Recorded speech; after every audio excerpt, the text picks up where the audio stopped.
اور جب ہم نے فرشتوں سے کہا کہ آدم کو سجدہ کرو تو سب نے سجدہ کیا مگر ابلیس نے نہ کیا. بولا کہ بھلا میں ایسے شخص کو سجدہ کروں جس کو تو نے مٹی سے پیدا کیا ہے. اور ازراہ طنز کہنے لگا کہ دیکھ تو یہی وہ ہے جسے تو نے مجھ پر فضیلت دی ہے. اگر تو مجھ کو قیامت کے دن تک کی مہلت دے تو میں تھوڑے سے شخصوں کے سوا اس کی تمام اولاد کی جڑ کاٹتا رہوں گا. اللہ نے فرمایا یہاں سے چلا جا. جو شخص ان میں سے تیری پیروی کرے گا تو تم سب کی جزا جہنم ہے اور وہ پوری سزا ہے.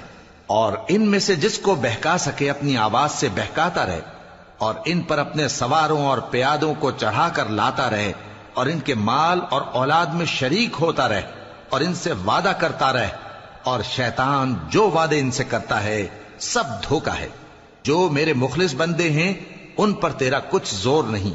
اور اے پیغمبر تمہارا پروردگار کارساز کافی ہے.